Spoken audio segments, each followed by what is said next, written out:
Bonjour à tous, c'est Thomas. On se retrouve aujourd'hui pour parler de la quatrième journée de Serie A avec le match opposant l'Inter Milan à l'AC Milan, le derby milanais. Donc il est à 18 h sur beIN Sport aujourd'hui. Donc, comme on fait d'habitude, on va commencer par les 5 derniers matchs opposant les deux équipes avec deux rencontres de Ligue des Champions en demi-finale aller-retour avec la victoire sur les deux matchs de l'Inter Milan. Le dernier match de championnat qui s'est joué l'année dernière a été remporté par l'Inter. La Supercoupe, elle aussi, a été remportée par l'Inter 3-0 face à l'SC Milan. Et le match de championnat avec la victoire de l'AC Milan il y a maintenant un an. Donc on va commencer par parler de l'Inter Milan, parce que c'est l'équipe à domicile. Même s'ils jouent dans le même stade, c'est quand même l'équipe à domicile. Donc sur ce début de saison, l'Inter Milan, c'est 3 victoires contre Monza, Cagliari et la Fiorentina, sur des scores de 2-0, 2-0 et 4-0. Donc on voit que ça prend pas de but, ça a marqué en tout 8 buts en 3 matchs. C'est vraiment impressionnant comme je l'ai marqué. Euh, c'est une équipe capable de jouer sur des attaques placées comme sur des contre-attaques. Euh, Même si sur le match de Monza et de la Fiorentina, ils n'ont pas eu le ballon, ils ont plus laissé le ballon à l'adversaire pour pouvoir contrer justement avec ses latéraux très offensifs, capables de prendre cette profondeur. Euh, Notamment Dumfries, comme j'ai noté, qui fait un très bon début de saison, euh, mais qui est dans la continuité de la saison dernière, tout simplement. Voilà. Pour continuer sur cette phase offensive, on va parler de Martinez. Lautaro, voilà, 5 buts, 3 matchs. Meilleur buteur de série actuellement, dans la continuité de ce qu'il fait. Moi j'aime bien ce joueur. Il est tout le temps en train de progresser. On a l'impression qu'il n'a pas de plafond, il a pas de plafond de verre. Toujours en progression. Il est chirurgical devant le but, c'est ce qui lui manquait un peu les dernières saisons. Il a réussi à corriger ça, donc il plante. Maintenant, il arrive à marquer des buts. Il est aussi très à l'aise techniquement dans le jeu. Ça, Avec Thuram, ça se complète bien. Les deux jouent bien ensemble. Thuram a marqué lors du dernier match contre la Fio pour débloquer son compteur, en espérant que ça va continuer pour lui aussi. On va maintenant parler un peu plus défensivement du côté de l'Inter, donc toujours 0 but sur ces 3 premiers matchs.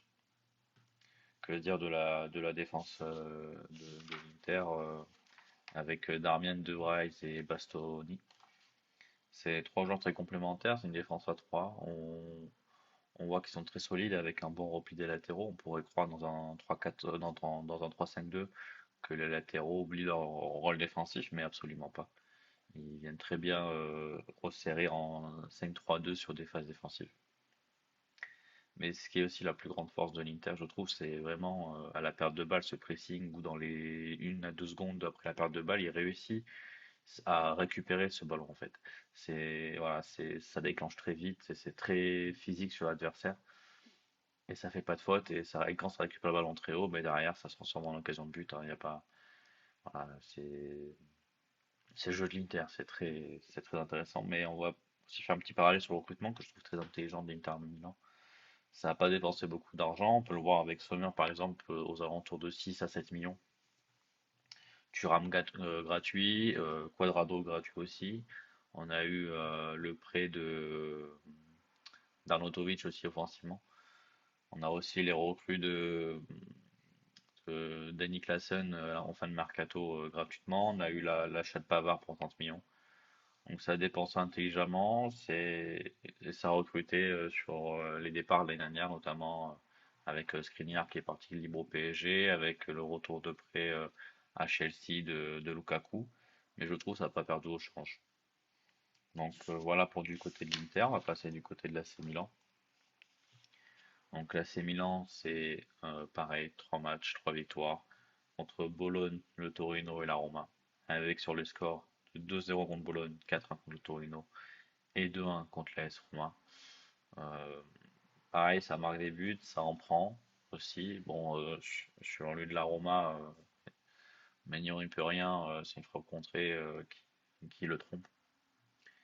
Mais voilà, non, sinon, côté point fort, on a Leao qui sur le dernier match contre la Roma est monté en puissance, j'ai trouvé, même parce qu'il a eu beaucoup de mal dans ce début de saison. Mais on sait de quoi il est capable sur un match, une action, il peut débloquer le match à lui tout seul, quoi. C'est un joueur de génie et je suis très content qu'il ait re-signé à Milan. Olivier Giroud, maintenant on va parler de lui aussi, qui aussi comme Lautaro marque énormément. 4 buts en 3 matchs, bon, dont 2 pénaltys ou 3 pénaltys peut-être, mais il faut les marquer quand même. Euh, voilà, toujours offensivement présent, tir je cale devant le but. Il est aussi très bon en appui, il joue très bien en remise sur les AO et sur Pulisic maintenant avec la recrue. Donc voilà, il fait du Giroud, c'est ce qu'on lui demande. On ne lui demande pas de partir en profondeur, hein, c'est Olivier. Donc voilà, très très bon début de saison. Il s'était un peu blessé avec l'équipe de France, mais aux dernières nouvelles, il serait titulaire ce soir pour jouer contre l'Inter. Maintenant, on va parler du gardien aussi, Mac Maignan, le gardien de l'équipe de France. Que dire? Bah, franchement, voilà, très très bon. Toujours impariable quand il faut sur sa ligne. Et ce qui est aussi très intéressant avec lui, c'est ses relances. On sent que ballon au pied, le ballon ne lui brûle pas les pieds, quoi.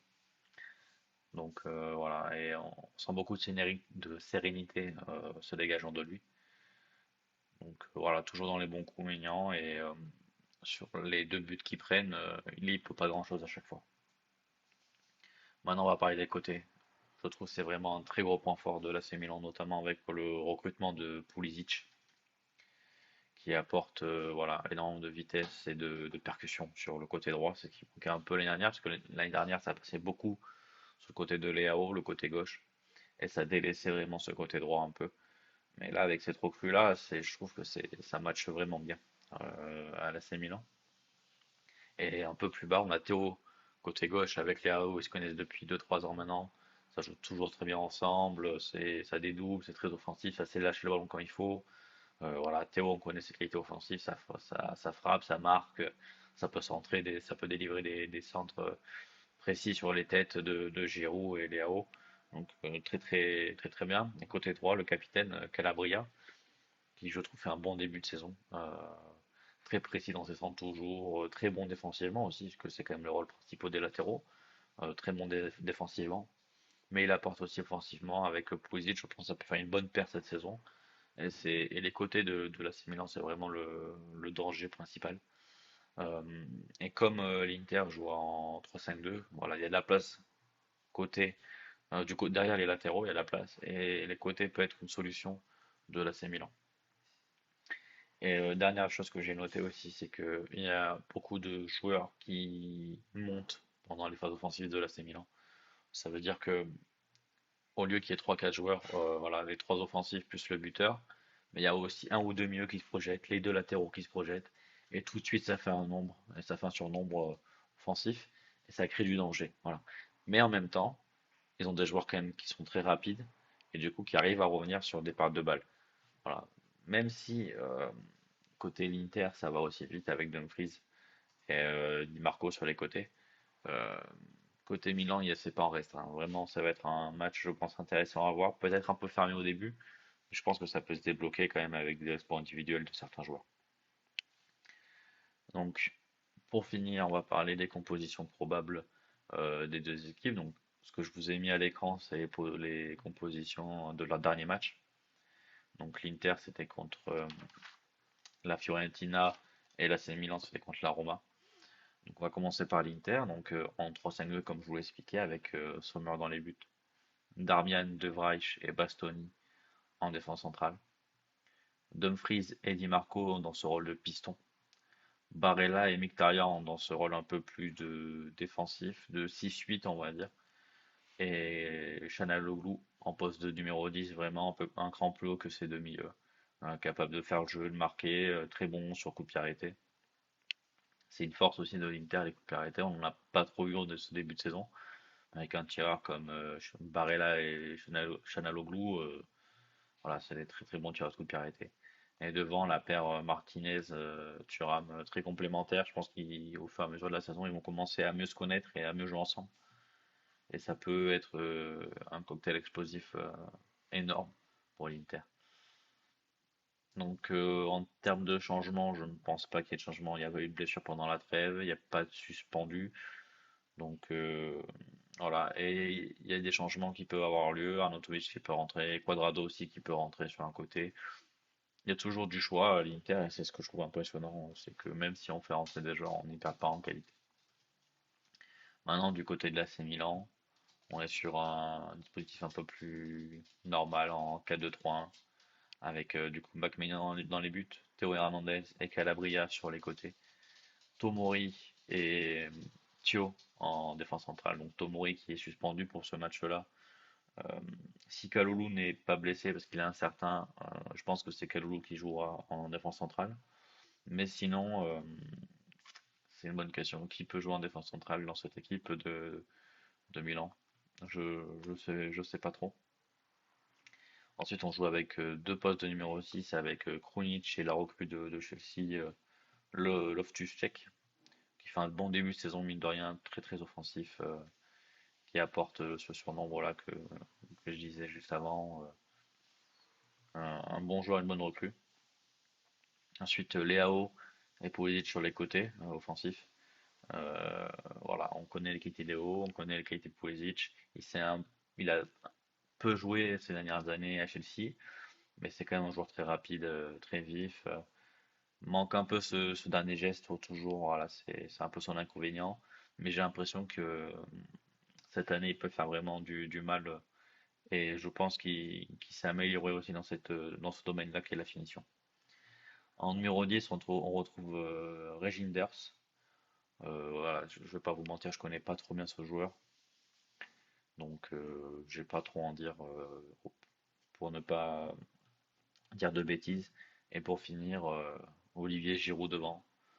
Euh, Très bon début de saison, très bonne saison l'année dernière. Marque, point d'appui, jeu de la tête. Toute la qualité d'Olivier Giroud. À voir s'il est à 100% pour ce match contre l'Inter, parce que ça fait un manque vraiment pour l'AC Milan de ne pas l'avoir, justement pour se poser sur cette défense à 3 pour peut-être amener un ou deux joueurs avec lui pour libérer ensuite le côté pour Leao Pulisic. C'est un joueur très sous-estimé, je trouve, Giroud. Donc voilà, en termes de changement, bon, à part Tomori suspendu, je vois pas d'autres changements à part s'il y a blessure, mais je pense qu'on a les deux équipes types sur le papier là, sur l'écran. À voir maintenant si l'absence de Tomori se paye cash. Je trouve qu'il est quand même un peu friable défensivement, mine de rien, en ce début de saison, le temps qu'il reprenne confiance. Mais sinon, voilà, sur le papier, c'est deux grosses équipes. Peut-être les équipes qui vont se jouer le titre cette année en Serie A. Donc voilà, on a fait le tour de ce match-là. Donc n'hésitez pas à liker, à commenter et à vous abonner pour ne louper aucune prochaine vidéo. Bye.